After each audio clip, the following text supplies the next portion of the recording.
بسم الله الرحمن الرحيم.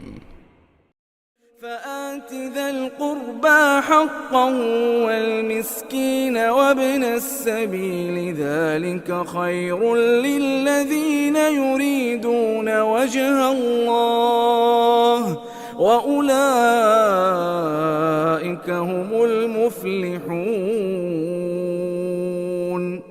وما آتيتم من ربا ليربو في أموال الناس فلا يربو عند الله وما آتيتم من زكاة تريدون وجه الله فأولئك هم المضعفون. السلام عليكم ورحمة الله وبركاته. ഖുർആൻ പദം 1385 ദിവസത്തിലേക്ക് എല്ലാവരെയും ഹാർദമായി സ്വാഗതം ചെയ്യുന്നു. വിശുദ്ധ ഖുർആനിലെ 30-ാമത്തെ അധ്യായമായ സൂറത്ത് റൂമിലെ 38-39 ആയത്തുകളാണ് ഇന്ന് പഠന വിധേയമാക്കുന്നത്. ക്ലാസ് ആരംഭിക്കുന്നതിനായി ആദരണീയനായ ഡോക്ടർ എ വിലായത്തുള്ള സാഹിബിനെ ക്ഷണിക്കുന്നു. അസ്സലാമു അലൈക്കും വറഹ്മത്തുള്ളാഹി വബറകാതുഹു. അഊദു ബില്ലാഹി മിനശ് ശൈത്വാനിർ റജീം. ബിസ്മില്ലാഹിർ റഹ്മാനിർ റഹീം. ഫആതി ദൽ ഖുർബാ ഹഖ്ഖഹു വൽ മിസ്കീന വബ്നസ് സബീൽ ذلك خير للذين يريدون وجه الله وأولئك هم المفلحون. وما آتيتم من ربا ليربو في أموال الناس فلا يربو عند الله وما آتيتم من زكاة تريدون وجه الله فأولئك هم المضعفون. صدق الله العلي العظيم. സൂറത്ത് റൂമിലെ 38-39 ആയത്തുകളാണ് ഞാൻ നിങ്ങളെ കേൾപ്പിച്ചിട്ടുള്ളത്.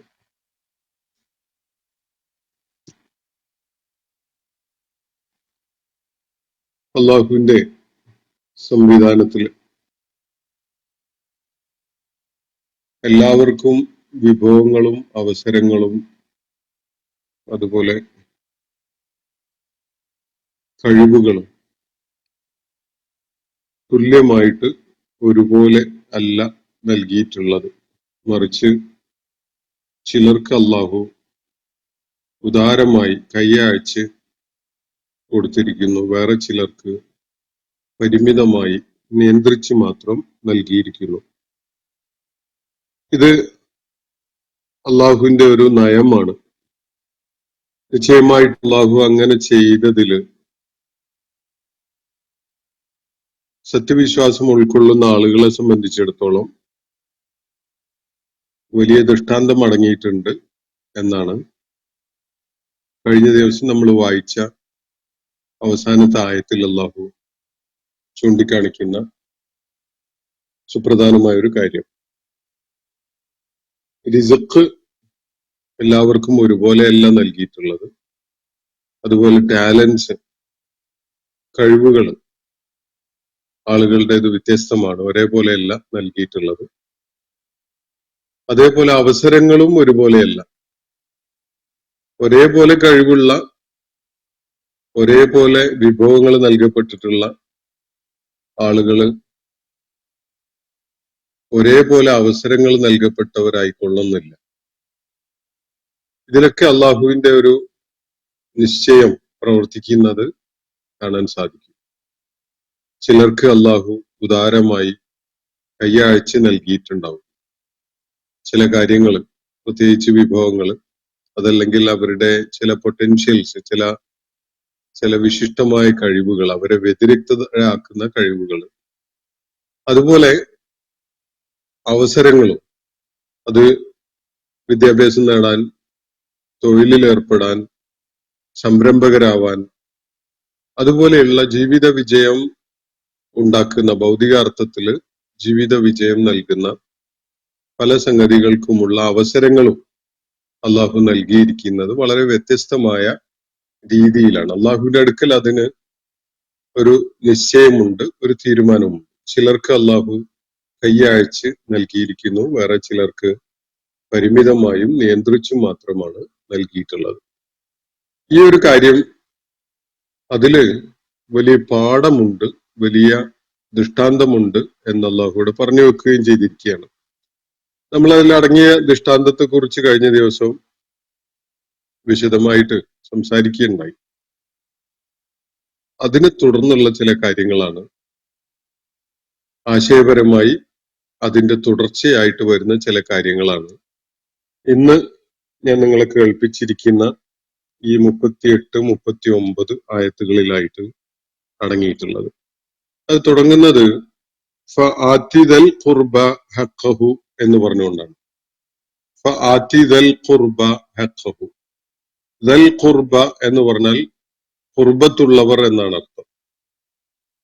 സമീപസ്ഥരായത്, കുടുംബ ബന്ധത്തില് വളരെ അടുത്ത ബന്ധമായിട്ട് നിൽക്കുന്ന ആളുകൾ. അതിനാണ് സാങ്കേതികമായിട്ട് ഈ അറബി ഭാഷയിൽ ഖരീബ് എന്ന വാക്കിന്റെ വേറെ രൂപമാണിത്. ഖരീബ് എന്ന് പറഞ്ഞാൽ അടുത്ത്, സമീപം എന്നൊക്കെയാണ് അർത്ഥം. അപ്പൊ കുടുംബപരമായി ഏറ്റവും അടുപ്പമുള്ള ആളുകൾ എന്നാണ് സൂചിപ്പിക്കുന്നത്. ദുൽ ഖുർബ എന്ന് പറഞ്ഞാൽ ഖുർബത്തുള്ളവർ, സാമീപ്യമുള്ളവർ, അടുത്ത ബന്ധുക്കളാണ് ഉദ്ദേശിക്കുന്നത്. വിശുദ്ധ ഖുർആൻ അത് പലയിടങ്ങളിലും പ്രയോഗങ്ങളുടെ പ്രത്യേകതകളിൽ മുഖേന അത് വ്യക്തമാക്കിയിട്ടുണ്ട്. ഹദീസുകളിലും അത് നമുക്കതിന്റെ വിശദാംശങ്ങൾ കാണാൻ സാധിക്കും. ഇവിടെ അള്ളാഹു ആവശ്യപ്പെടുന്ന അതിനാൽ നിങ്ങൾ നൽകുക. ദൽ ഖുർബ, അടുത്ത ബന്ധുക്കൾക്ക്, ഹഖഹു, അവരുടെ അവകാശം. അടുത്ത ബന്ധുക്കൾക്ക് അവരുടെ അവകാശം നിങ്ങൾ നൽകുക എന്നാണ് അള്ളാഹുവിടെ പറയുന്നത്. ഇത് തൊട്ടു മുകളില് ചർച്ച ചെയ്ത ആയത്തുമായിട്ടാണ് ചേർത്ത് വായിക്കണം. അള്ളാഹു ചിലർക്ക് കൈയഴച്ച് വിഭവങ്ങൾ നൽകുന്നു, വേറെ ചിലർക്ക് വളരെ പരിമിതമായും നിയന്ത്രിച്ചും നൽകുന്നു. അതിനാൽ നിങ്ങൾ അടുത്ത ബന്ധുക്കൾക്ക് അവരുടെ അവകാശം നൽകുക. പറഞ്ഞതിന്റെ എന്താണ് ആശയപരമായ അതിന്റെ സൂചന? അള്ളാഹു കൈയഴച്ച് ചിലർക്ക് നൽകിയിട്ടുള്ളത് അവരുടെ മാത്രം ആവശ്യത്തിനു വേണ്ടിയുള്ളതല്ല. എല്ലാവർക്കും സംരംഭകനാകാനുള്ള അല്ലെങ്കിൽ സാമ്പത്തികമായ ഇടപാടുകൾ നടത്തി വിജയിപ്പിക്കാനുള്ള കഴിവൊന്നും അള്ളാഹു കൊടുത്തിട്ടില്ല. ചിലർക്ക് സംരംഭകനാകാന്, അതുപോലെ സാമ്പത്തിക വളർച്ച കൈവരിക്കാനോ ഒക്കെ പറ്റുന്ന കഴിവുകളും അവസരങ്ങളും അതിനു വേണ്ട വിഭവങ്ങളും ഒക്കെ കൊടുത്തിട്ടുണ്ട്.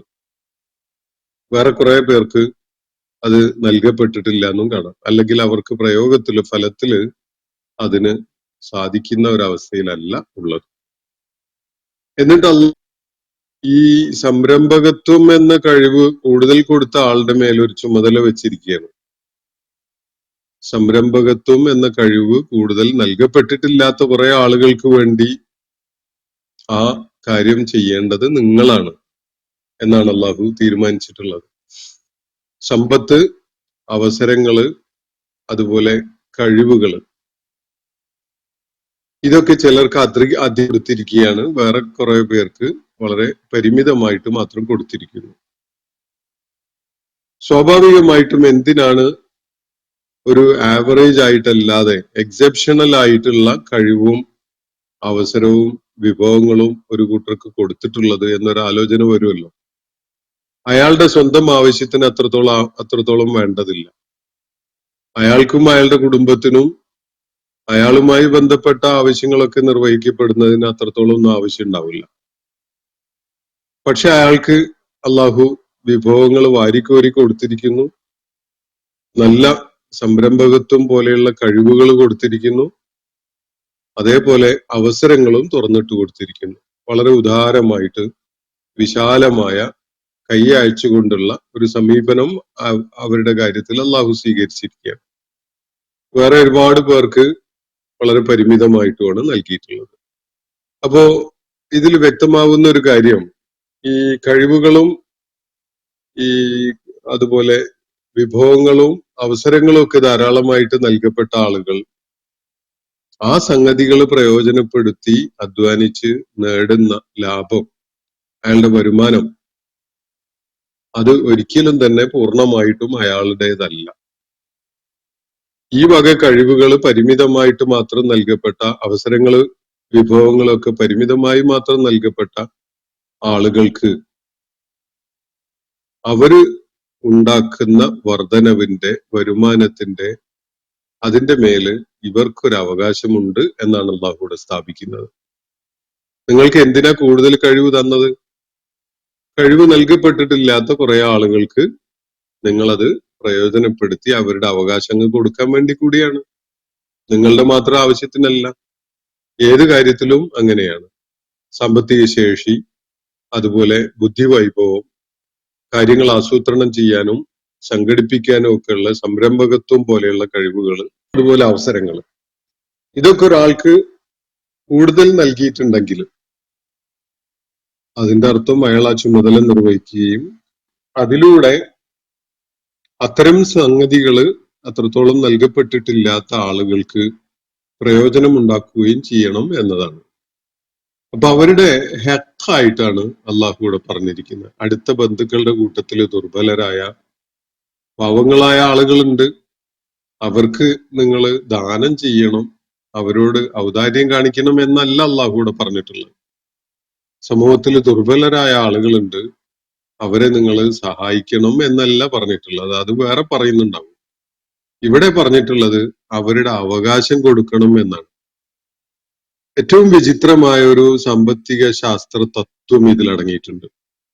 ലോകത്ത് പ്രചാരത്തിലുള്ള രണ്ട് മുഖ്യമായ സമ്പദ് ശാസ്ത്ര ദർശനങ്ങൾ, ഒന്ന് മുതലാളിത്തവും മറ്റത് കമ്മ്യൂണിസവുമാണ്. മുതലാളിത്തം എന്ന ക്യാപിറ്റലിസവും കമ്മ്യൂണിസത്തിന്റെ അടിത്തറയായി കാണുന്ന സോഷ്യലിസവും. ഒന്ന് സമ്പത്തിന്, അതുപോലെ വിഭവങ്ങളും അവസരങ്ങളും കഴിവും ഒക്കെ ഒത്തിണങ്ങിയ ആളുകൾക്ക് അനിയന്ത്രിതമായി സമ്പത്ത് ആർജിക്കാൻ സ്വാതന്ത്ര്യം നൽകുന്ന, അവരുടെ മേൽ യാതൊരു ഉത്തരവാദിത്വവും വെച്ച് കെട്ടാത്ത ഒരു സംവിധാനമാണ് ക്യാപിറ്റലിസം. അത് ഇല്ലാത്തവനെ വളരെ ആഴത്തിൽ ചൂഷണം ചെയ്തുകൊണ്ട് തടിച്ചു കൊഴുക്കാൻ, ഇല്ലാത്തവരുടെ ഇല്ലായ്മയെ പരമാവധി ഉപയോഗപ്പെടുത്തിയിട്ട് സാമ്പത്തിക വളർച്ച നേടി തടിച്ചു കൊഴുക്കാൻ സമ്പത്തിന്റെ ഉടമകൾക്ക് അവസരം നൽകുന്നു എന്നതാണ് ക്യാപിറ്റലിസത്തിന്റെ ഏറ്റവും വലിയ ഒരു പ്രത്യേകത. സോഷ്യലിസം മറ്റേ എക്സ്ട്രീമിലാണുള്ളത്. തുല്യ അവകാശമാണ് വിഭവങ്ങളുടെ മേൽ എല്ലാവർക്കും ഉള്ളത്. അത് തുല്യമായിട്ട് വീതം വെക്കപ്പെടുകയാണ് ചെയ്യുന്നത്. ആര് എത്ര തന്നെ കഴിവ്, ധിഷണ, അവസരം, വിഭവങ്ങളൊക്കെ പ്രയോജനപ്പെടുത്തിയിട്ട് സാമ്പത്തിക പ്രവർത്തനങ്ങളിൽ ഏർപ്പെട്ടാലും, എന്നിട്ട് സമ്പത്തിന് വർധനവുണ്ടാക്കിയാലും അതിന്റെയൊക്കെ ഫലം തുല്യമായിട്ടാണ് വിഭജിക്കപ്പെടേണ്ടത്, തുല്യമായിട്ടാണ് എല്ലാവർക്കും കിട്ടേണ്ടത് എന്ന ഒരു നിലപാടാണ് സോഷ്യലിസത്തിനുള്ളത്. ഒന്നാമത്തേത്, ദുർബലരായ പാവങ്ങളായ ആളുകളെ, സമൂഹത്തെ അതികഠിനമായി ചൂഷണം ചെയ്യാൻ അമിതമായ ഭൗതികാസക്തി പ്രോത്സാഹിപ്പിക്കപ്പെടുന്ന കാരണമായിട്ട് തന്നെ സമ്പന്ന വർഗത്തിന്, മുതലാളി വർഗത്തിന് അത് അവസരം ഉണ്ടാക്കി കൊടുക്കുന്നു. ദുർബലര് അതികഠിനമായി ചൂഷണം ചെയ്യപ്പെടുന്നു എന്നതാണ് ഒന്നാമത്തെ വ്യവസ്ഥയുടെ, ക്യാപിറ്റലിസത്തിന്റെ ഏറ്റവും വലിയൊരു അപചയം. രണ്ടാമത്തത് സോഷ്യലിസത്തിൻ്റെതാണെങ്കിൽ മനുഷ്യന് അധ്വാനിക്കാനും പ്രയത്നങ്ങളിൽ ഏർപ്പെടാനും സംരംഭകത്വം പ്രയോജനപ്പെടുത്തിയിട്ട് വലിയ സാമ്പത്തിക വളർച്ച നേടാനും ഒക്കെയുള്ള പ്രേരണ തന്നെ ഇല്ലാതാക്കുന്ന ഒരു സമ്പദ് വ്യവസ്ഥയാണ്. കാരണം എത്ര അധ്വാനിച്ചാലും എത്ര വലിയ വർധനവുണ്ടാക്കിയാലും ഇതൊക്കെ തുല്യമായിട്ടല്ലേ എല്ലാവർക്കും കൊടുക്കാൻ കഴിയുള്ളൂ, വിധിക്കപ്പെടുക. അതുകൊണ്ട് എനിക്ക് പ്രത്യേകിച്ചായിട്ട് നേട്ടമൊന്നുമില്ലല്ലോ, പിന്നെ എന്തിനാ ഞാന് ഇങ്ങനെ കഷ്ടപ്പെട്ട് അധ്വാനിക്കുന്നത്? ഞാനും ഒരു മടിയനായി നിന്നാൽ വേറെ ആരെങ്കിലും ഒക്കെ അധ്വാനിക്കുന്നതിന്റെ ഒരു വിഹിതം തുല്യമായിട്ട് എനിക്കും വന്നു ചേർന്നോളുമല്ലോ എന്നൊരാലോചന മനുഷ്യനിൽ ഉണ്ടാക്കും സോഷ്യലിസം. അപ്പോ ഒരു സംരംഭകന് വേണ്ട മോട്ടിവേഷൻ അതിൽ വരുന്നില്ല. സാമ്പത്തികമായ പ്രയത്നങ്ങളിൽ ഏർപ്പെട്ടുകൊണ്ട് വലിയ വർധനവുണ്ടാക്കാനുള്ള ഒരു പ്രേരണ ഒരു വ്യക്തിക്ക് അതിലുണ്ടാവുന്നില്ല. കാരണം എത്ര വർധനവുണ്ടാക്കിയാലും എനിക്ക് മറ്റുള്ളവർക്കൊക്കെ കിട്ടുന്നത് പോലെയല്ലേ കിട്ടുള്ളൂ എന്നതാണ് അയാളുടെ ആലോചനയെ പരിമിതപ്പെടുത്തുന്ന ഒരു കാര്യം. മാത്രവുമല്ല, അധ്വാനിക്കാത്ത ഒരു പ്രയത്നത്തിലും ഏർപ്പെടാത്ത ആൾക്കും സാമ്പത്തിക വളർച്ചയുടെ പ്രൊപ്പോർഷനേറ്റ് ആയിട്ടുള്ള ഒരു വിഹിതം കിട്ടിക്കൊണ്ടിരിക്കുന്നു എന്ന് വന്നാൽ പിന്നെ അധ്വാനിച്ചിട്ട് അത് കിട്ടാൻ വേണ്ടി ശ്രമിക്കുന്ന ആളുകള് വളരെ കുറവായിരിക്കും. അല്ലെങ്കിൽ അവര് അത്രയും വലിയ മടയന്മാരാവണം. ഞാൻ അധ്വാനിച്ചാൽ എനിക്ക് കിട്ടുന്നതും അധ്വാനിക്കാതെ അപ്പുറത്തിരിക്കുന്ന ഒരുത്തിന് കിട്ടുന്നതും തുല്യമാണെങ്കിൽ പിന്നെ അധ്വാനിച്ചുകൊണ്ട് അത് നേടാൻ ആർക്കാണ് താല്പര്യം ഉണ്ടാവുക? അപ്പൊ ഇവിടെ അള്ളാഹു നമ്മൾ തൊട്ട് മുകളിലെ ആയത്തില് കഴിഞ്ഞ ദിവസം വായിച്ച ആയത്തിൽ അള്ളാഹു പറഞ്ഞൊരു കാര്യം, അള്ളാഹു ആണ് ഉദാരമായിട്ട് ചിലർക്ക് വിഭവങ്ങൾ നൽകുന്നത്. അവലം യറവ് അന്നല്ലാഹ യബ്സുത്തു റിസ്ഖ ലിമൻ യശാ. അവർ കാണുന്നില്ലേ അള്ളാഹു വിഭവങ്ങൾ അവൻ ഉദ്ദേശിക്കുന്നവർക്ക്, അവൻ ഇച്ഛിക്കുന്നവർക്ക് വളരെ ഉദാരമായിട്ട് കയ്യയച്ച് നൽകുന്നു. വയഖ്ദിറു, അതേപോലെ വേറെ ചിലർക്ക് അവൻ നിയന്ത്രിച്ചും പരിമിതമായും മാത്രം നൽകുന്നു. ഈ ഒരു പോളിസിയാണ് അള്ളാഹു പിന്തുടരുന്നത് എന്നതിനാൽ തന്നെ ഇസ്ലാമിക വ്യവസ്ഥയിൽ അള്ളാഹു വെച്ചിരിക്കുന്ന ഒരു കാര്യം, അധ്വാനിക്കാൻ കഴിയുന്ന സംരംഭകത്വപരമായ കഴിവുള്ള സാമ്പത്തികമായിട്ടുള്ള ഐശ്വര്യം നൽകപ്പെട്ട അവസരങ്ങൾ നൽകപ്പെട്ട ആളുകൾ അവര് അവരുടെ സമ്പത്തും പ്രയത്നങ്ങൾക്കുള്ള കഴിവും സംരംഭകത്വത്തിനുള്ള സാധ്യതയും ഒക്കെ പ്രയോജനപ്പെടുത്തിക്കൊണ്ട് അവരുടെ വിഭവങ്ങളെ പ്രയോജനപ്പെടുത്തിക്കൊണ്ട് വലിയ സാമ്പത്തിക വളർച്ച, സാമ്പത്തിക നേട്ടം ഉണ്ടാക്കും. അതിന് പരമാവധി പ്രോത്സാഹനം ഇസ്ലാം നൽകുന്നു. അതേ സമയത്ത് തന്നെ സമൂഹത്തിൽ അധ്വാനിക്കാനോ പ്രയത്നങ്ങളിൽ ഏർപ്പെടാനോ കഴിയാത്തവരായ, അല്ലെങ്കിൽ അള്ളാഹു അവന്റെ ഇച്ഛപ്രകാരം വിഭവങ്ങൾ പരിമിതമാക്കി മാത്രം നൽകിയിട്ടുള്ള ആളുകൾക്ക് അവര് ഉണ്ടാക്കുന്ന നേട്ടങ്ങളുടെ ഒരു വിഹിതം അവരുടെ അവകാശമായിരിക്കും എന്നതാണ് ഇസ്ലാം വെച്ചിരിക്കുന്നത്. ഇപ്പോ ധനതത്വ ശാസ്ത്രത്തില് നമ്മള് ഈ ഉൽപാദനത്തെ കുറിച്ച്, പ്രൊഡക്ഷനെ കുറിച്ച് സംസാരിക്കാറുണ്ട്. ഒരു ഫാക്ടറി, ഒരു ഉൽപാദന രംഗത്ത് പ്രവർത്തിക്കുന്ന ഒരു ഫാക്ടറി, അതിനൊരു സംരംഭകൻ വേണം, അത് തുടങ്ങാനും മൂലധനം വേണം, അതിനുവേണ്ടി ജോലി ചെയ്യുന്ന തൊഴിലാളികൾ വേണം, പിന്നെ അതിന് വേണ്ട അത് മാർക്കറ്റ് ചെയ്യുന്നതിനൊക്കെയുള്ള സംവിധാനങ്ങളൊക്കെ വേണം.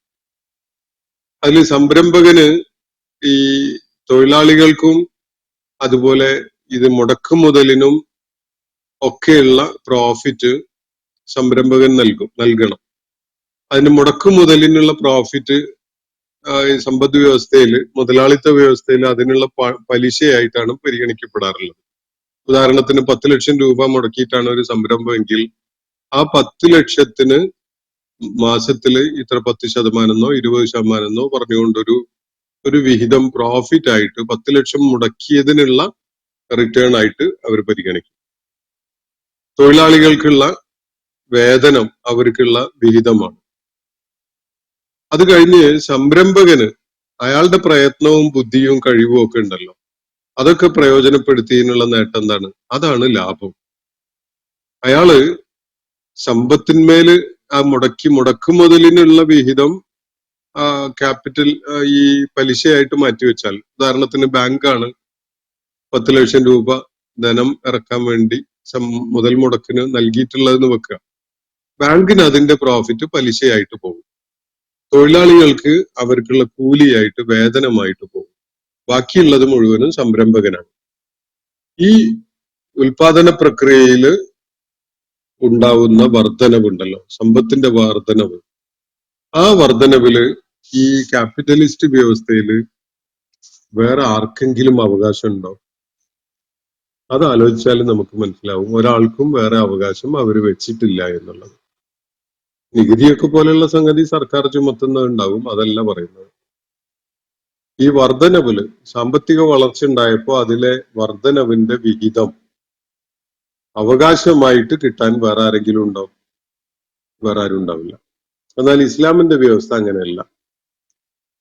സോഷ്യലിസത്തിൽ നമ്മൾ കണ്ടു, സമൂഹത്തിന് അത് പൊതുവായിട്ട് തുല്യമായ വിഹിതം കിട്ടുകയാണ് വേണ്ടത് എന്നുള്ള നിലക്കാണ് അവരുടെ ഐഡിയൽ ആയിട്ടുള്ള ആശയം. അതൊന്നും ഒരിക്കൽ പോലും പ്രയോഗത്തിൽ എവിടെയും നടപ്പാക്കപ്പെട്ടിട്ടില്ല എന്നത് വേറൊരു വസ്തുതയാണ്. ഇസ്ലാം പക്ഷെ അങ്ങനെയല്ല വെച്ചിരിക്കുന്നത്. സംരംഭകന് പണം അതില് ഒരു വ്യവസായ സംരംഭം തുടങ്ങാൻ വേണ്ടി പണം കൊടുത്ത ആളോ തൊഴിലാളികളോ അല്ലാത്ത, ഈ സംഗതിയുമായി ഒരു ബന്ധവുമില്ലാത്ത ഒരു കൂട്ടർക്ക് ഇസ്ലാം അവകാശം വെച്ചിട്ടുണ്ട്. അതാണ് അള്ളാഹുവിടെ പറയുന്ന കാര്യം. ഫആതി ദൽ ഖുർബ ഹഖഹു. അടുത്ത ആളുകൾക്ക്, ഏത് സമൂഹത്തിലും സംരംഭകനോട് അല്ലെങ്കിൽ ഒരു വ്യക്തിയോട് ഏറ്റവും അടുപ്പമുള്ള ബന്ധുക്കളുടെ കൂട്ടത്തില് ദുർബലരായ ഫുഖറാഉം മസാക്കീനും ഒക്കെ ഉണ്ടാകും. അവർക്ക് അവരുടെ അവകാശം കൊടുക്കണം എന്നാണ് അള്ളാഹുവിടെ പറയുന്നത്. അവകാശം നിർണിതമാണ്. അത് എത്ര ശതമാനമാണ് എന്നത് കൃത്യമായി പഠിപ്പിക്കപ്പെട്ടതുമാണ്. ഞാൻ ആ വിശദാംശങ്ങളിലേക്ക് പോവുമല്ല. അപ്പൊ അവരുടെ അവകാശമാണ്, നിങ്ങളുടെ ഔദാര്യമല്ല. നിങ്ങൾ ആ പാവങ്ങളെ സഹായിക്കണം, നിങ്ങൾ അവരോട് ഉദാരത കാണിക്കണം എന്നല്ല അള്ളാഹു പറയുന്നത്. മറിച്ച് അടുത്ത ബന്ധുക്കൾക്ക് നിങ്ങൾ അവരുടെ അവകാശം നൽകണം എന്നതാണ്. അപ്പൊ ലോകത്ത് ഇന്നേ വരെ പരിചയപ്പെടുത്തപ്പെട്ടിട്ടുള്ള ഒരു സാമ്പത്തിക വ്യവസ്ഥയിലും ഇങ്ങനെ ഒരു സംവിധാനം കാണാൻ സാധ്യമല്ല. മറ്റൊരു കൂട്ടർക്ക്, തീർത്തും അൺറിലേറ്റഡ് ആയ ഒരു വിഭാഗത്തിന് ഒരു സംരംഭത്തില്, ഒരു സാമ്പത്തിക പ്രവർത്തനത്തിൽ അവകാശമുണ്ട് എന്നത് പറയുന്ന ഒരു സാമ്പത്തിക ദർശനവും ലോകത്തിന്നില്ല. ഇന്നല്ല, ഒരു കാലത്തും ഉണ്ടായിട്ടില്ല ഇസ്ലാം അല്ലാതെ. ഇസ്ലാമിന്റെ ഈ സാമ്പത്തിക ദുർബല വിഭാഗങ്ങളോട് അവരുടെ അവകാശമായി പരിഗണിച്ചുകൊണ്ടുള്ള ഒരു പ്രതിബദ്ധത എന്ന ഒരു കാര്യമുണ്ടല്ലോ, ഇതിന്റെ ഒരു വളരെ റിമോട്ടായ വിധത്തിലുള്ള ഒരു അനുകരണമായിട്ടാണ് നമ്മൾ ഇന്ന് വേറൊരു കാര്യം കാണാൻ നമുക്ക് സാധിക്കുന്നത്. ലോകത്ത് മിക്കവാറും രാജ്യങ്ങളിലൊക്കെ തന്നെ വലിയ സാമ്പത്തിക സംരംഭങ്ങളുമായി രംഗത്ത് വരുന്ന ആളുകൾക്ക് സോഷ്യൽ കമ്മിറ്റ്മെന്റ്, സാമൂഹിക പ്രതിബദ്ധത എന്ന നിലക്ക് അവർക്ക് ഒരു ചാരിറ്റി പ്രവർത്തനം, ചാരിറ്റി അർഹരായ ആളുകൾക്ക് ഒരു വിഹിതം നീക്കിവെക്കുന്ന വിധത്തിലുള്ള ഒരു ചാരിറ്റി പ്രവർത്തനം അല്ലെങ്കിൽ ചാരിറ്റി വിഹിതം നൽകണമെന്ന് ഭരണകൂടങ്ങൾ ആവശ്യപ്പെടാറുണ്ട്. ഇപ്പോൾ അതിന് ടാക്സിലൊക്കെ ഇളവ് നൽകും. അതുകൊണ്ടാണ് വലിയ വൻകിട സംരംഭകരൊക്കെ തന്നെ സമാന്തരമായിട്ട്, അവരുടെ സാമ്പത്തിക പ്രയത്നങ്ങൾക്ക് സമാന്തരമായിട്ട് അവരൊരു ചാരിറ്റി സംരംഭം കൂടി നടത്തുന്നുണ്ടാവും. എന്നാൽ ഈ വിധത്തില്, ഈ സോഷ്യൽ കമ്മിറ്റ്മെന്റ് എന്ന വിധത്തില് ആളുകൾക്ക് നൽകാൻ വേണ്ടി നീക്കി വെക്കുന്ന പണം അല്ലെങ്കിൽ ലാഭവിഹിതം, അത് തങ്ങൾ ഇഷ്ടപ്പെടുന്ന വിധത്തിൽ കൈകാര്യം ചെയ്യാം എന്ന ഉദ്ദേശത്തോടു കൂടിയാണ് ഈ ചാരിറ്റി സംരംഭം ഇങ്ങനെയുള്ള സംരംഭകർ നടത്തുന്നത് എന്നും കാണാൻ കഴിയും. ഇപ്പോ മിക്കവാറും ലോകത്തെ ഏറ്റവും വലിയ കോർപ്പറേറ്റുകൾക്കൊക്കെ സമാന്തരമായിട്ട് ഇങ്ങനെയുള്ള സംഗതി ഉണ്ടാവും. ഇപ്പോ bill and Melinda Gates foundation എന്ന് പറഞ്ഞിട്ടുള്ള ചാരിറ്റി ഓർഗനൈസേഷൻ പല സംരംഭങ്ങളും ആഫ്രിക്കയിലും ഏഷ്യയിലും ഒക്കെ നടത്തുന്നത് നമുക്കറിയാം. അതുപോലെയുള്ള പലതും, അതിനൊക്കെ പല അജണ്ടകളും ഉണ്ടാവും, അത് വേറൊരു വിഷയമാണ്. പക്ഷെ അത് യഥാർത്ഥത്തിൽ ഇസ്ലാം വെച്ചിട്ടുള്ള സമൂഹത്തിൽ അധ്വാനിക്കാനും അതുപോലെ പ്രയത്നിക്കാനും ഒന്നും കഴിയാത്ത, അല്ലെങ്കിൽ പല കാര്യങ്ങളിലും അള്ളാഹു പരിമിതമായിട്ട് മാത്രം വിഭവങ്ങൾ നൽകിയിട്ടുള്ള തരം ആളുകൾക്ക് ഒരു അവകാശം ഇസ്ലാം വെച്ച ഒരാശയമുണ്ടല്ലോ, അതിന്റെ ഒരു റിമോട്ട് ആയിട്ടുള്ള ഒരു അനുകരണമായിട്ടാണ് ഇവരിത് നടത്തുന്നത്. പക്ഷെ അത് നമ്മൾ കരുതുന്ന പോലെ ഫലപ്രാപ്തിയുള്ളതോ ഗുണകരമായതോ അല്ല. ഇത് അള്ളാഹുവിന്റെ നിർദ്ദേശപ്രകാരമാണ് നൽകപ്പെടുന്നത് എന്നതിനാൽ തന്നെ അതില് പ്രതിഫലം ആഗ്രഹിച്ചുകൊണ്ടും അങ്ങേയറ്റം ആത്മാർത്ഥത കാണിച്ചുകൊണ്ടൊക്കെയാണ് ഇത് നിർവഹിക്കപ്പെടുക. എന്നാൽ മറ്റത് അങ്ങനെയല്ല. മറ്റത് ഒരു സോഷ്യൽ ഓഡിറ്റിങ്ങിനോ ഗവൺമെന്റൽ ഓഡിറ്റിങ്ങിനോ ഒക്കെ വേണ്ടി ഉള്ള ഒരു കാട്ടിക്കൂട്ടലായിട്ട് പലപ്പോഴും നമുക്ക് കാണാൻ സാധിക്കും. അപ്പോ ഫആതിദൽ ഖുർബ ഹഖഹു, അടുത്ത ബന്ധുക്കൾക്ക് അവരുടെ അവകാശം നിങ്ങൾ നൽകുക, അതിനാൽ നിങ്ങൾ നൽകുക എന്നാണ്. ഈ അതിനാൽ എന്ന ഫ എന്ന വാക്കിന്റെ ആ പദത്തിന്റെ അർത്ഥം അത് നേരെ ചെന്ന് ചേരുന്നത് തൊട്ടു മുകളിലുള്ള അള്ളാഹു റിസ്ഖിനെ ചിലർക്ക് കൈയയച്ച് നൽകുന്നു, വേറെ ചിലർക്ക് പരിമിതപ്പെടുത്തി നൽകുന്നു എന്ന അള്ളാഹുവിന്റെ നയപ്രഖ്യാപനവുമായിട്ട് ബന്ധപ്പെടുത്തിക്കൊണ്ടാണ് അത് പറയുന്നത്. അതിനാൽ അള്ളാഹുവിന്റെ സാമ്പത്തിക നയം, അള്ളാഹുവിന്റെ വിഭവങ്ങൾ നൽകുന്ന കാര്യത്തില്, കഴിവുകളും അവസരങ്ങളും നൽകുന്ന കാര്യത്തിലുള്ള നയം ഇങ്ങനെയാണ് എന്നതിനാൽ നിങ്ങളുടെ കൂട്ടത്തിലെ നിങ്ങളോട് ഏറ്റവും അടുപ്പമുള്ള ആളുകൾക്ക് അവരുടെ അവകാശം നിങ്ങൾ നൽകുക എന്നാണ് അള്ളാഹുവിടെ നിർദ്ദേശിക്കുന്നതായിട്ട് കാണാൻ പറ്റുക. വൽ മിസ്കീന വബ്ന സബീൽ, തുടർന്ന് പറയുന്നത് അഗതികൾക്കും അതുപോലെ ഇബ്നു സബീലിനും അവർക്കുമുണ്ട് അവകാശങ്ങൾ. സമൂഹത്തിലെ അഗതികളായ ആളുകൾ, മിസ്കീൻ എന്ന് പറഞ്ഞാല് അവര് സാമ്പത്തികമായിട്ടും സാമൂഹ്യമായിട്ടും ഒക്കെ തന്നെ വലിയ ദൗർബല്യങ്ങൾ പേറുന്ന ആളുകളാണ്. പക്ഷെ അവര് ഒരു യാചനയുടെ പ്രകടമായ ലക്ഷണങ്ങളൊന്നും കാണിക്കുന്ന ആളുകളല്ല. അവരാരുടെയെങ്കിലും അടുക്കൽ വന്നിട്ട് സഹായം ചോദിച്ച് അതിനുവേണ്ടി രംഗത്ത് വരുമൊന്നുമില്ല. കണ്ടറിഞ്ഞ് മനസ്സിലാക്കിയിട്ട് കൊടുക്കേണ്ട തരം ആളുകൾ, അതാണ് മിസ്കീൻ. അപ്പൊ മിസ്കീന് അള്ളാഹു അവകാശം വെച്ചിട്ടുണ്ട്, ഹഖ് വെച്ചിട്ടുണ്ട്. അള്ളാഹു ആർക്കാണോ ഉദാരമായിട്ട് സാമ്പത്തികവും മറ്റുമായ സാധ്യതകൾ നൽകിയിട്ടുള്ളത് അവര് അതിന്റെ മേൽ ഈ കൂട്ടർക്കുള്ള അവകാശം നൽകിയേ പറ്റൂ എന്നാണ് അള്ളാഹു പറയുന്നത്. അവരുടെ അവകാശമാണ്, ഔദാര്യമല്ല. അതുകൊണ്ട് ആരെങ്കിലും ചോദിച്ചു വരുന്നുണ്ടെങ്കിൽ തന്നെ അവകാശം ചോദിച്ചു വരികയാണെന്ന് മനസ്സിലാക്കിയാൽ മതി. അവിടെ യാചന ഇസ്ലാം അനുവദിച്ചിട്ടില്ല എന്നുള്ള വഴലൊന്നും നടത്തേണ്ട കാര്യമില്ല. അവകാശം ചോദിച്ചു വരുന്ന കാര്യമാണ് എന്ന് തന്നെ മനസ്സിലാക്കിയാൽ മതി. അവകാശം ചോദിച്ചു വരുന്നതാണ്, അത് സമയത്തിന് അങ്ങോട്ട് എത്തിക്കപ്പെടാതിരിക്കുമ്പോൾ സ്വാഭാവികമായിട്ട് ഇങ്ങോട്ട് ചോദിച്ചു വരുന്ന അവസ്ഥ ഉണ്ടാവും. സമയത്തിന് അവകാശം അങ്ങോട്ട് കൊടുക്കാൻ എത്തിക്കാനുള്ള സംവിധാനം സമൂഹം കൂട്ടായ്മയോടുകൂടി ഉണ്ടാക്കിയിട്ടില്ലെങ്കിൽ അവര് ഇങ്ങോട്ട് ചോദിച്ചു വരുന്ന അവസ്ഥ ഉണ്ടാകും. ആ അവസ്ഥയെ നമ്മൾ വിമർശിച്ചുകൊണ്ട് യാതൊരു കാര്യമില്ല. അവകാശം ചോദിച്ചു വരുന്നതാണ് എന്ന് മനസ്സിലാക്കിയേ നിവൃത്തിയുള്ളൂ. ഫാത്തിദൽ ഖുർബ ഹഖഹു, അതുപോലെ വൽ മിസ്കീന വബ്ന സബീൽ. വബ്ന സബീൽ എന്ന് പറഞ്ഞ യാത്രികർ എന്നാണ് അതിനെ മനസ്സിലാക്കാറുള്ളത് നമ്മൾ പൊതുവെ. യാത്രികർ എന്നതിന് ഒരുപാട് അർത്ഥസാധ്യതകൾ ഇന്നുണ്ട്. പഴയ കാലത്ത് സമ്പന്നരായ ആളുകളാണെങ്കിൽ പോലും യാത്രയില് അവർക്ക് ചിലപ്പോ സാമ്പത്തികമായി വല്ലാത്ത തിരിച്ചടികൾ ഉണ്ടായിന്ന് വരും. പിന്നെ അവർക്ക് സ്വന്തം നാട്ടിൽ എത്തിപ്പെടാൻ പോലും കഴിയാത്ത വിധത്തില് അവരുടെ വിഭവങ്ങളോ പണമോ ഒക്കെ നഷ്ടപ്പെട്ട് വഴിയിൽ മുടങ്ങി പോകുന്ന, അല്ലെങ്കിൽ വഴിയിൽ യാത്ര മുന്നോട്ട് പോകാൻ കഴിയാത്ത അവസ്ഥയിൽ കുടുങ്ങി പോകുന്ന ആളുകളൊക്കെ ഉണ്ട്. അതൊക്കെ ആയിരിക്കണം പഴയ കാലത്ത് അതുകൊണ്ട് ഉദ്ദേശിക്കപ്പെട്ടിരുന്നത്. ഇന്ന് അതിനൊക്കെ പുതിയ സംവിധാനങ്ങളൊക്കെ വന്നിട്ടുണ്ട്.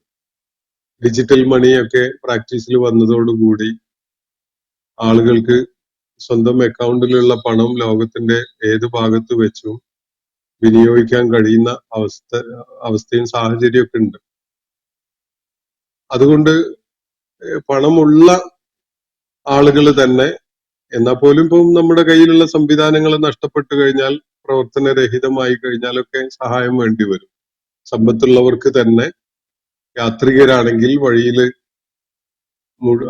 അവര് ഗതിമുട്ടിപ്പോയ അവസ്ഥകളൊക്കെ എത്തുമ്പോൾ അവർക്ക് സഹായം ആവശ്യമുണ്ടാവും. ഇത് അതിനേക്കാളൊക്കെ വിശാലമായ അർത്ഥതലമുള്ള ഒരു പ്രയോഗമാണ് വബ്നു സബീൽ. വഴിയാത്രക്കാര് എന്ന പോലെ തന്നെ വഴിയാധാരമായ ആളുകളും ഉണ്ടാവും.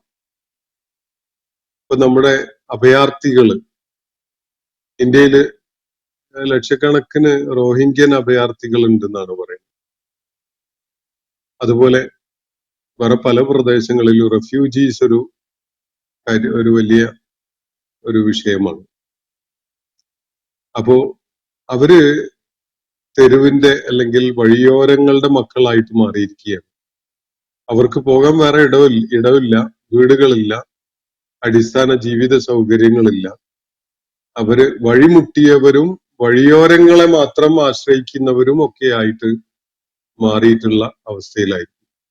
അത്തരം ആളുകൾക്ക് നിങ്ങളുടെ സാമ്പത്തിക പ്രയത്നങ്ങളിൽ ഉണ്ടാകുന്ന ലാഭത്തിന്റെ, അതിന്റെ വർധനവിന്റെ ഒരു അവകാശമുണ്ട് എന്നാണ് അള്ളാഹു ഇവിടെ വ്യക്തമാക്കുന്നത്.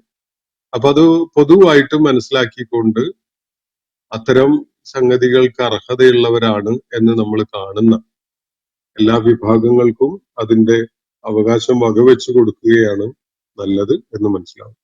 ഇങ്ങനെ ചെയ്യുന്നത് ദാലിക ഖൈറുൻ ലില്ലദീന യുരീദൂന വജ്ഹല്ലാഹ്, അള്ളാഹുവിന്റെ തൃപ്തി, അള്ളാഹുവിന്റെ മുഖം ആഗ്രഹിക്കുന്ന, ഉദ്ദേശിക്കുന്ന ആളുകളെ സംബന്ധിച്ചിടത്തോളം ഇതാണ്, ഈ ഒരു നയമാണ് ഏറ്റവും ഉത്തമമായിട്ടുള്ളത്, ഏറ്റവും അഭിലഷണീയമായിട്ടുള്ളത് എന്നാണ് അള്ളാഹു ഇവിടെ പറയുന്നത്.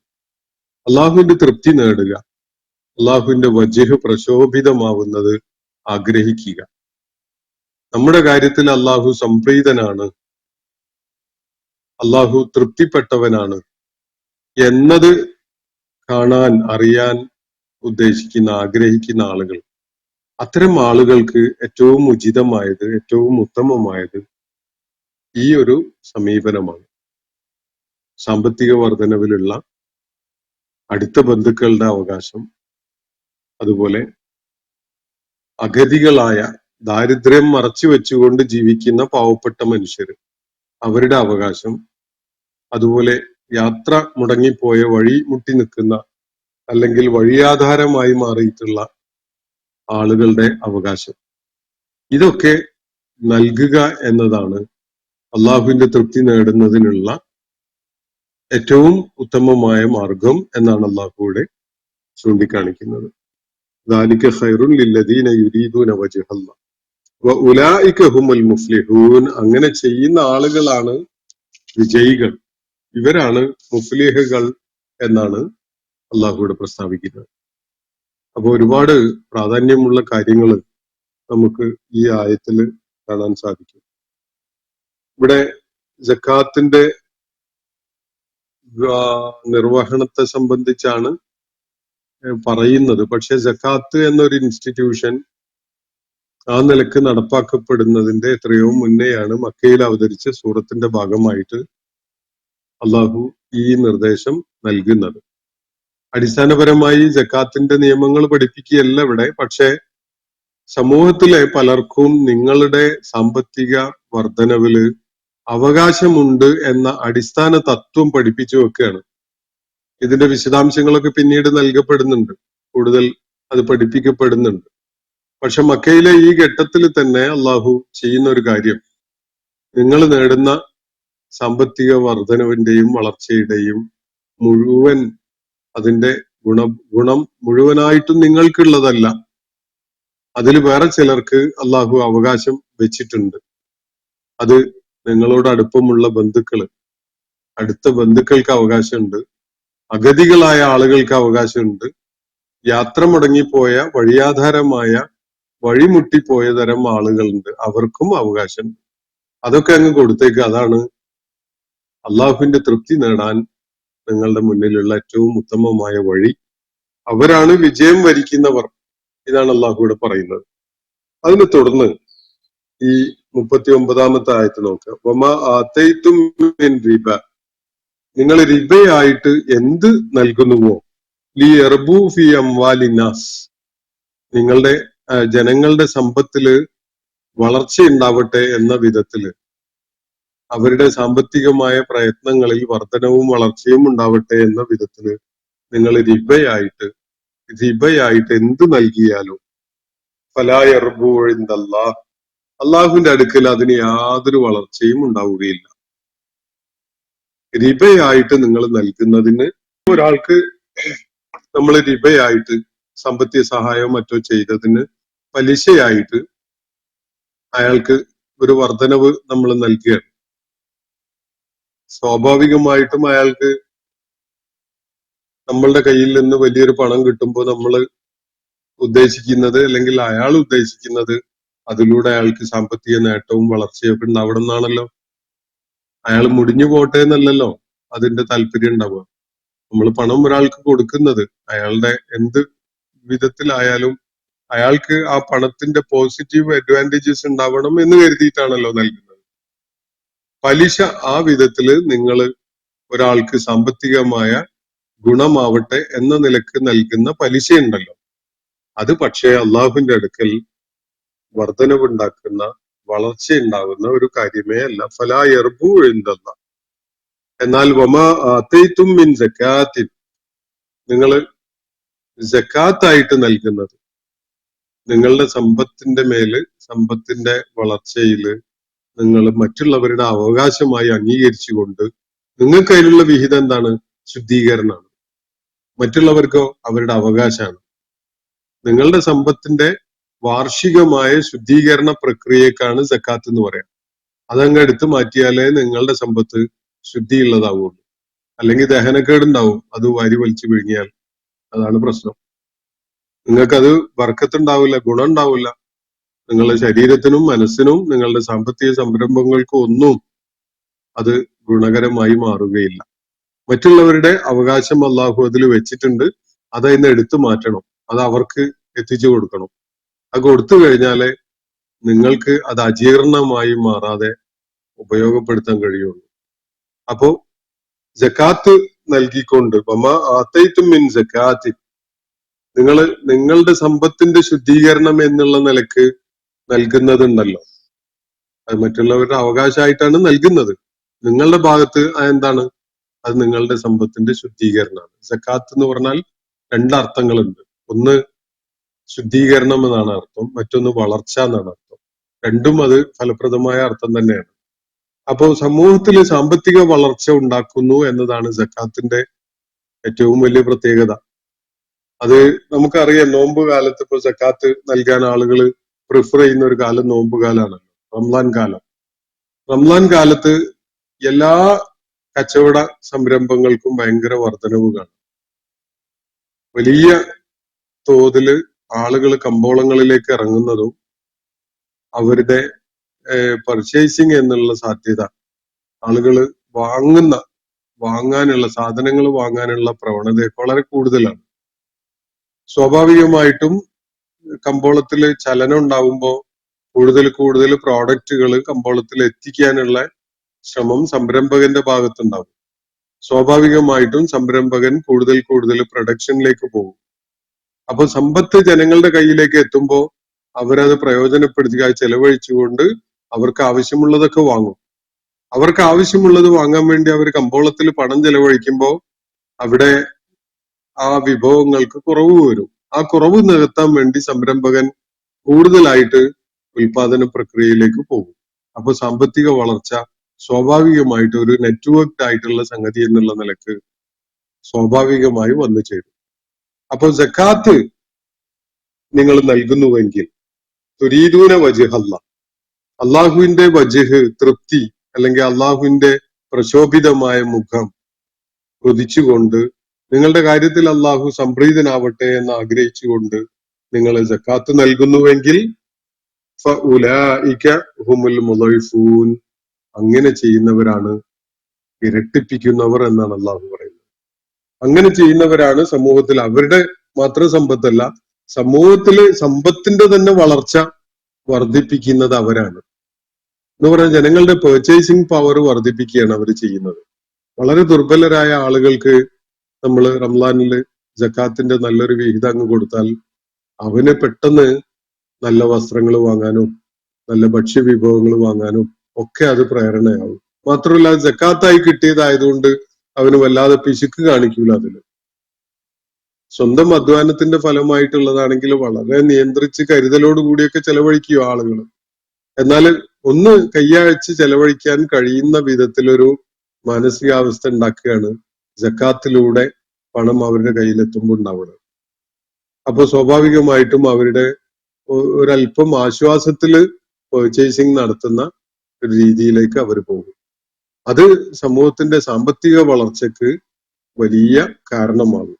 അത് ചെയ്യുന്ന ആളുകളുടെ മാത്രമല്ല, സമൂഹത്തിൽ മൊത്തം സാമ്പത്തിക അഭിവൃദ്ധി ഉണ്ടാവാൻ അത് കാരണമാകും എന്നതാണ് സക്കാത്തിന്റെ ഒരു ഡയറക്റ്റ് ആൻഡ് ഇമ്മീഡിയറ്റ് ആയിട്ടുള്ള ഒരു ഇമ്പാക്ട് എന്ന് പറയാവുന്നത്. അപ്പൊ അള്ളാഹുവിടെ രണ്ട് കാര്യങ്ങളാണ് ചൂണ്ടിക്കാണിച്ചിരിക്കുന്നത്. ഒന്ന് റിബ, പലിശയുടെ ഒരു ഇമ്പാക്ട് എന്താണ് എന്നത്.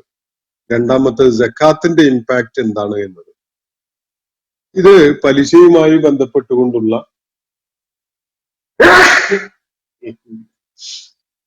പലിശയെ നിരുത്സാഹപ്പെടുത്തുകയും അത് സമൂഹത്തിൽ നിന്ന് വിഭാടനം ചെയ്യപ്പെടേണ്ട ഒരു സംഗതിയാണ് എന്ന് തോന്നിപ്പിക്കുന്ന അല്ലെങ്കിൽ ആ ആശയം കൺവേ ചെയ്യുന്നതിന് വേണ്ടി ആദ്യമായിട്ട് അവതരിപ്പിക്കപ്പെട്ടിട്ടുള്ള ആയത്താണ് സൂറത്ത് റൂമിലെ ഈ ആയത്ത്.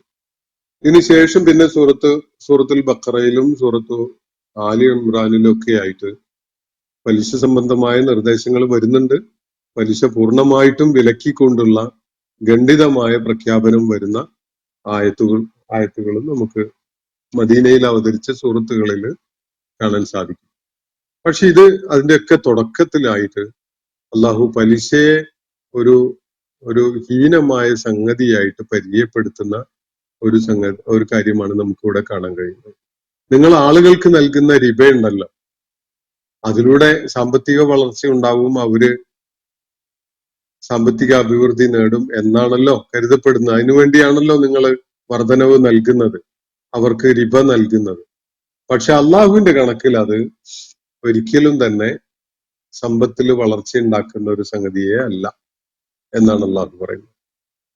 ഇത് നേരെ നമ്മൾ മുകളിൽ പറഞ്ഞ യബ്സുത്തു റിസ്ഖ ലിമൻ യശാ എന്ന സംഗതിയായിട്ട് ചേർത്ത് വായിക്കണം. സമ്പത്ത് ഒരാൾക്ക് കൂടുതൽ ഉണ്ടാവുന്നത് അയാളുടെ പ്രയത്നം കൊണ്ടാണ് എന്നാണ് നമ്മൾ കരുതുക. പക്ഷെ എല്ലാ പ്രയത്നം നടത്തുന്ന എല്ലാവർക്കും അതുപോലെ വർധനവുണ്ടാവാറില്ല. അപ്പൊ അള്ളാഹുവിന്റെ മശീഅത്താണ് അതിന് കാരണം. പ്രവർത്തനങ്ങളൊക്കെ അതിന്റെ നിമിത്തം മാത്രമാണ്.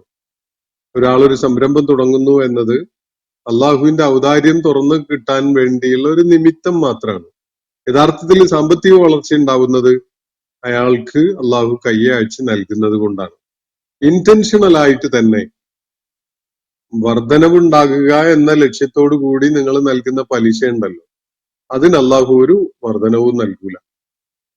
മറിച്ച് ജക്കാത്ത് കൊണ്ട് നിങ്ങൾ തുടങ്ങുന്ന സംഗതി, നിങ്ങളുടെ സമ്പത്തിനെ ശുദ്ധീകരിക്കാൻ വേണ്ടി നിങ്ങൾ അവകാശങ്ങൾ വിട്ടുകൊടുക്കുന്നു എന്ന വിധത്തിൽ ജക്കാത്ത് നൽകപ്പെട്ടു കഴിഞ്ഞാൽ രണ്ട് വിധത്തിലുള്ള വർധനവുണ്ടാവും. ഒന്ന്, നിങ്ങളുടെ ശേഷിപ്പുള്ള സമ്പത്തുണ്ടല്ലോ, അതില് അള്ളാഹു വലിയ ബർക്കത്ത് തരും. നിങ്ങൾ മറ്റുള്ളവരുടെ അവകാശങ്ങൾ വകവെച്ചു കൊടുത്തു കഴിഞ്ഞാൽ നിങ്ങളുടെ അവശേഷിക്കുന്ന സമ്പത്തിൽ നിങ്ങൾക്ക് വലിയ വർധനവും വളർച്ചയും ബർക്കത്തും ഒക്കെ അള്ളാഹു തരും. അതേപോലെ തന്നെ നിങ്ങൾ ആർക്കാണോ സക്കാത്ത് കൊടുത്തിട്ടുള്ളത് അവർക്ക് അത് വലിയ സാമ്പത്തികമായ വളർച്ചക്ക് അല്ലെങ്കിൽ നേട്ടം ഉണ്ടാക്കാൻ കാരണമാണ്. അത് നെറ്റ്വർക്ക്ഡ് ആയിട്ടുള്ള ഒരു സാമ്പത്തിക പദ്ധതിയുടെ ഭാഗമായിട്ട് എല്ലാവർക്കും സംതൃപ്തിയും എല്ലാവർക്കും വളർച്ചയും നൽകുന്ന ഒരു സംഗതിയായിരിക്കും. ജക്കാത്ത് കിട്ടിയ ആൾക്ക് ആ ഘട്ടത്തിലെങ്കിലും ചുരുങ്ങിയത് അയാളുടെ ആവശ്യങ്ങളൊക്കെ നിറവേറ്റാൻ പറ്റുന്നു എന്നത് വലിയ സന്തോഷം ഉണ്ടാക്കുന്ന സംഗതിയാണ്. അയാൾ കമ്പോളത്തിൽ പോയി സാധനങ്ങൾ ധാരാളം വാങ്ങിക്കുമ്പോൾ അവിടെ കച്ചവടക്കാർക്ക് അവർക്ക് കച്ചവടം നടക്കുന്നു എന്നത് വലിയ സന്തോഷം ഉണ്ടാക്കുന്ന സംഗതിയാണ്. കച്ചവടം നടക്കുമ്പോൾ കൂടുതൽ അവർക്ക് അതിന്റെ മാനുഫാക്ചറുടെ അടുത്തുനിന്ന് വാങ്ങിക്കേണ്ടി വരും. അപ്പോ അതിനനുസരിച്ച് മാനുഫാക്ചർ പ്രൊഡക്ഷൻ വർദ്ധിപ്പിക്കേണ്ടി വരും. അത് അവർക്കൊക്കെ സന്തോഷം ഉണ്ടാക്കുന്ന സംഗതി. അപ്പൊ സാമ്പത്തിക അഭിവൃദ്ധി സക്കാത്തിന്റെ ഫലമായിട്ട് സാമ്പത്തിക പ്രവർത്തനങ്ങളുടെ എല്ലാ തട്ടുകളിലും എല്ലാ മേഖലകളിലും വലിയ വളർച്ചയും വർധനവും ഒക്കെ ഉണ്ടാക്കുന്ന ഒരു സംഗതിയാണ് സക്കാത്ത് എന്ന് കാണാൻ കഴിയും.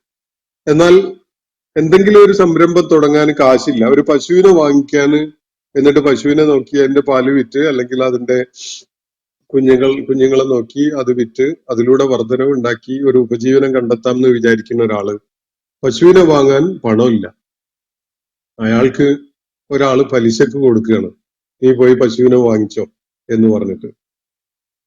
ഇതില് നമ്മൾ കാണാതെ കിടക്കുന്ന ഒരുപാട് വിഷയങ്ങൾ ഉണ്ടാവും. ഇയാള് പലിശക്ക് പണം വാങ്ങിയിട്ട് പശുവിനെ വാങ്ങി എന്ന് വെക്കുക. ആ പലിശക്ക് വാങ്ങിയ പണം കൊണ്ട് വാങ്ങിയ പശു അത് ലാഭം തന്നെ തരും എന്നതിന് വല്ല ഉറപ്പുണ്ടാവും?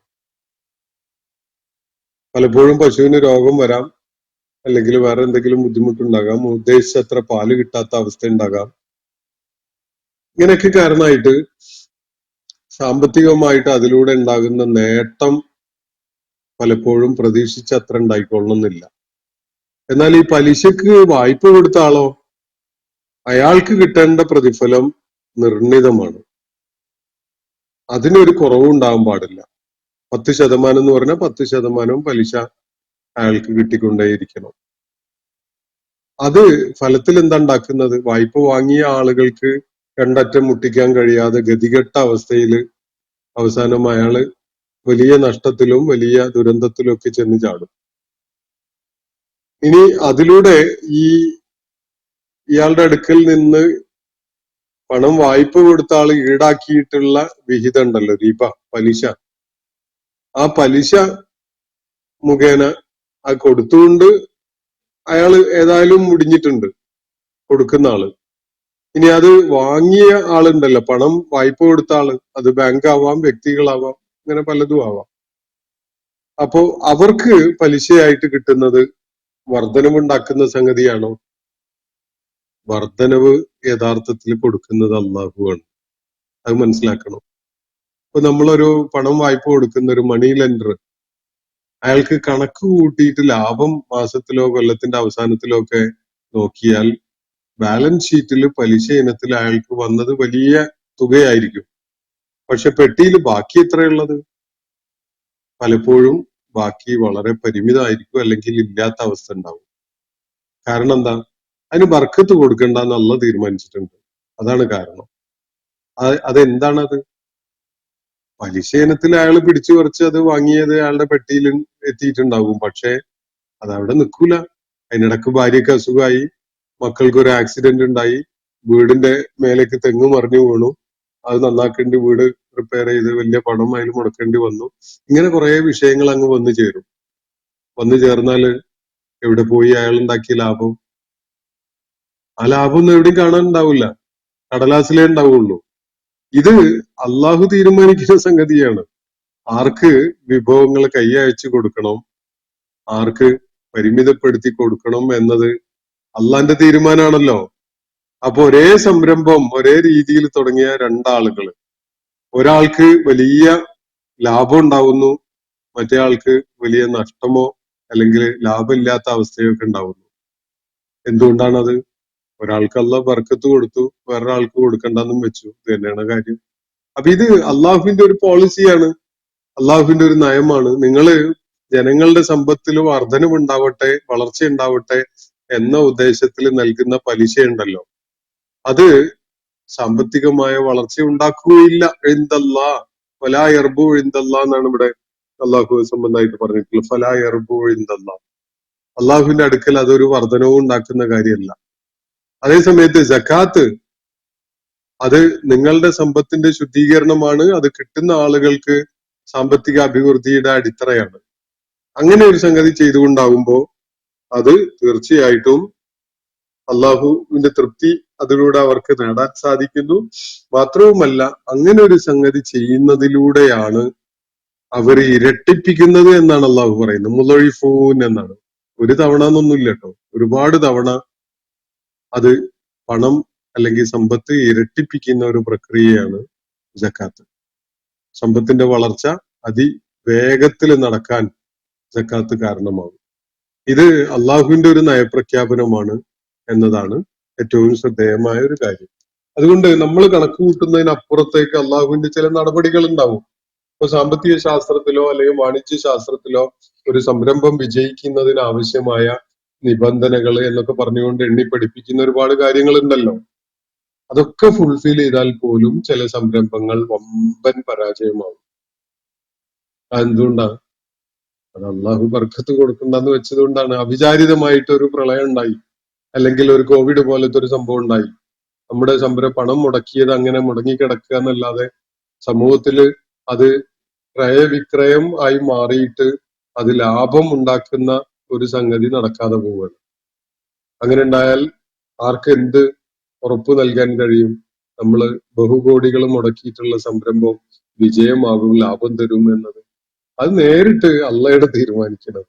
അള്ളാഹു വർധനവ് കൊടുക്കുന്നു, നിയന്ത്രണം നടത്തുകയും ചെയ്യുന്നു. അതിന് അള്ളാഹു ചില മാനദണ്ഡങ്ങളൊക്കെ പിന്തുടരുന്നുണ്ട് എന്നതാണ് വസ്തുത. ഈ ആയത്തുമായി ബന്ധപ്പെട്ടുകൊണ്ട് അല്ലെങ്കിൽ ഈ രണ്ടായത്തുകളുമായി ബന്ധപ്പെട്ടുകൊണ്ട് ഇനിയും ചില കാര്യങ്ങളൊക്കെ പങ്കുവെക്കാനുണ്ടാകും. ആളുകൾക്ക് പല സംശയങ്ങളും ഇതൊക്കെ ആയിട്ട് ബന്ധപ്പെട്ടുകൊണ്ടുണ്ടാവാനും ഇടയുണ്ട്. ഇൻഷാ അല്ലാഹ് കൂടുതൽ വിശദാംശങ്ങൾ തുടർന്നുള്ള സെഷനുകളിൽ പങ്കുവെക്കാൻ ശ്രമിക്കാമെന്ന് സൂചിപ്പിക്കുകയാണ്. വാഖിറു ദഅ്വാന അനിൽ ഹംദുലില്ലാഹി റബ്ബിൽ ആലമീൻ. അസ്സലാമു അലൈക്കും വറഹ്മത്തുള്ളാഹി. ഇന്നത്തെ ഖുർആൻ പദം ഇവിടെ സമാപിക്കുന്നു. ഖുർആൻ പഠനത്തിൽ പങ്കെടുത്ത എല്ലാവർക്കും അല്ലാഹു അർഹമായ പ്രതിഫലം നൽകി അനുഗ്രഹിക്കട്ടെ. വആഖിറു ദഅ്വാന അനിൽ ഹംദുലില്ലാഹി റബ്ബിൽ ആലമീൻ. അസ്സലാമു അലൈക്കും വറഹ്മത്തുള്ളാഹി വബറകാതുഹു.